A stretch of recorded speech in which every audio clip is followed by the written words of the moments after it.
Welcome back to Assassin's Creed Valhalla. Today we got a new armor set that arrived. Unfortunately, it is in the shop as a premium item, but that means that it will also be available at some point in time here from Reda.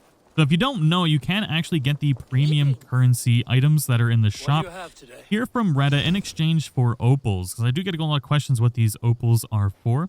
You can get these opals throughout the world or by doing your daily quests, which I have not been doing, and I really actually need to start doing it.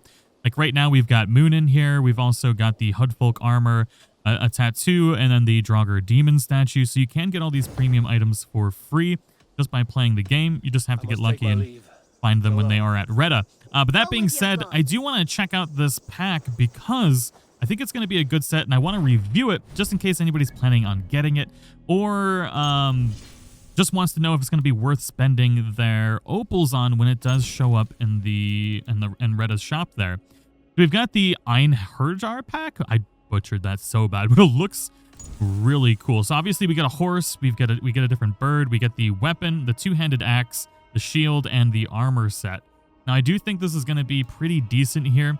Increase attack after each kill up to 3 times, and give a small amount of life after 3 kills, which could be pretty useful, especially because I do have a plan for a really nice health regen build, and this armor set would go amazing with it. So I'm going to pick up this whole set, and we're going to review it. Oh, we've also got a new tattoo set. Oh, that's actually exciting. So we've got all sorts of new tattoos here, and I think I might actually check these out as well. You know what? We've literally got new everything. We've got a new settlement pack, and we've got a new ship. So I'm going to pick up all of it, so that way you guys can see what it all looks like in the world. So the set itself, really cool. I mean, it's literally stained in blood, which is just ridiculous. It looks like you just came back from war. I love the set of it. The helmet, it's not my favorite. So if we were to unhide the helmet here, definitely not my favorite. Although, to be fair, I don't like any of the helmets in the game, so I always have them hidden. Just because it's kind of weird transitioning from the helmet to the hood anyways. So if we were to put up the hood, there we go.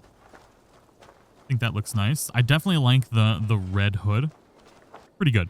But the stats on here are nice as well. So I'm not spec'd into the wolf tree. So we can compare this to another wolf item. I believe that would be the Draugr set. So if we compare the two, we've got 47 armor on the Draugr, 43 on this. Light resistance 35 versus 38 on the Einherjar armor. I'm going to butcher that every time. And heavy resistance. So technically, statistically, for defenses, worse than the Draugr armor. But the stats on here for the bonuses increase attack after each kill up to 3 times and gives a small amount of life after 3 kills. I think is pretty good, especially if you're doing raids. I think this is going to be a great raid set.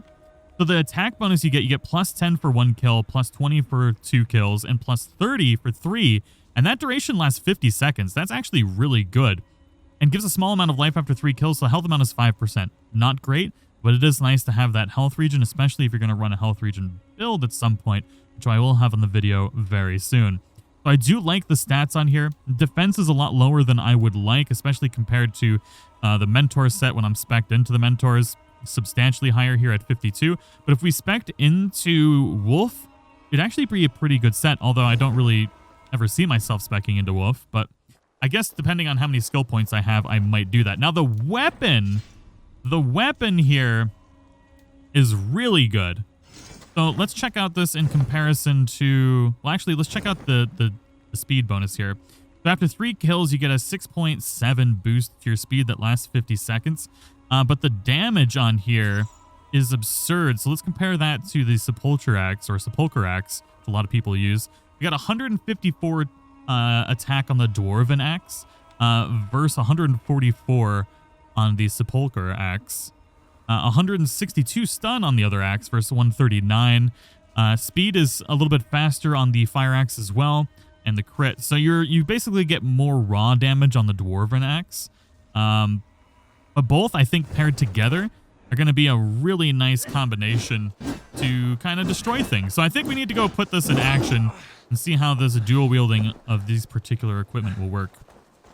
Before we go into combat, I kind of wanted to take a look at this horse. This looks like it's been through hell. Covered in blood. Look at the handprint there.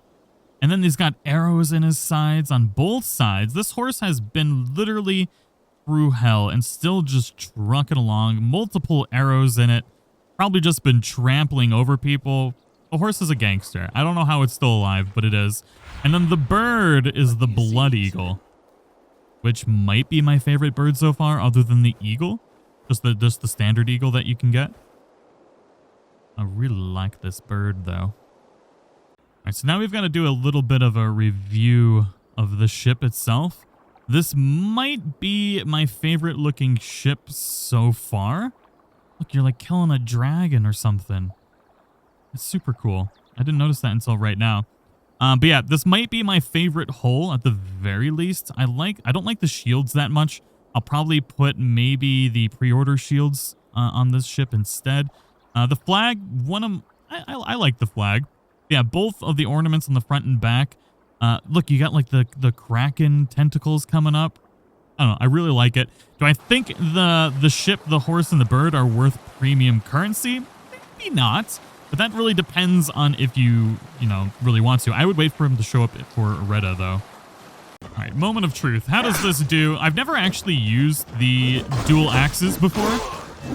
So I'm kind of curious to see how it does, just in general. Oh, that's kind of fun. So every kill, we're getting that damage increase, which is the highest attack increase of any armor set. And it doesn't rely on the having to get crits or having to get other things in the game. It's just every kill you increase your attack for 50 seconds at a maximum of 30, which is the highest increase to attack on an armor set that you can get in the game. It's unfortunate that the spinning of the... Oh my god. Oh, there we go. The axe is on fire now. That's what we needed. Now we can just light this dude on fire. Oh, it ended. That's just such a crime against humanity. Oh, the weapons are so slow. God, you do so much damage, though. It's almost unfair. Not used to having such low stamina, though. Oh, my God. So that crit light the sepulture axe on fire. So this dude should get just lit up like a Christmas tree, maybe. It's kind of funny. The damage on this is absurd. Let's go, bro. Let's go. Ooh, lit my axe on fire, though. Ooh, pairing with the dual... Okay, that wasn't so bad. Kind of getting used to it. I like it. That damage increase is nice. I'm really used to using the critical increase builds. But maybe two-piece this with two-piece critical increase would be really good. So I would definitely look for these armor pieces from Retta and go for the two-piece bonus. I think is really where it's at for this. Okay, I've never tried to take out shields with that before. If you can get two pieces from Retta without having to spend any actual money on it, I think then it's worth it. Especially if raids end up becoming more difficult. And then maybe at some point in time, that health regen will come in handy. There we go. We got that 5% health regen that time. If they do end up increasing raid difficulty, which is supposed to be coming in December with the river raids, then this whole set might end up being a good bonus to have. Now, for these settlement decorations, obviously we've got the big tree there, the bloody tree, which might be my favorite looking tree here so far. We've also got this runestone here, which looks good. And then we've got these trees there, the bloody tears that you can place, which I do like having the trees. I did have like all the Valkyrie trees placed, but they were blue and didn't really fit with your settlement at all. So I definitely like the trees from this a little bit more. Then we've got the Blood Eagle statue here, which looks nice. And then last but not least, we've got this Fallen Warrior statue, I think is what it's called. Yeah, I guess if I were to give the entire pack a grade, well, Settlement Packs, my favorite, is my favorite pack out of all of them. The armor is actually, as far as the premium currency armor goes, I think it might be my favorite set. I didn't even get the Hoodfolk set. I'm never going to use that. The only set that I did use for a while was the Draugr armor, which increases your attack when hitting a poisoned enemy. Which you get a bonus 10 attack on there. You also get the additional increase to speed and stun, which is nice if you're using hammers. And then the Valkyrie set I never use now, which increases speed after dive of the Valkyries, increases armor and attack. So as far as the premium purchased equipment goes, I do think this new set is the best set that you can get from the premium currency, at least in my opinion. As far as a scale going for armor in the game, I would give it about a 7 out of 10. The Mentor's robes and the Thane's Heavy's tunic are definitely better. The Brigandine set is a really great set as well, especially if you want high defense and you just want to tank everything. So I'd give this a 7 out of 10. But that may change later depending on how the health region build goes and how difficult the game gets. But if it doesn't get substantially more difficult, then I would just go for more damage in general. Then I would go 2-piece this and combine that with either Thanes or Mentors. So I would definitely say if any of these pieces show up at Retta's shop, they are a definite buy for me. Because out of the premium currency items, I think they're the best. But anyways, I do hope this review helped you all kind of get an understanding of all the items that you could get that were released today. Thank you so much for watching. And let me know what you think in the comments below.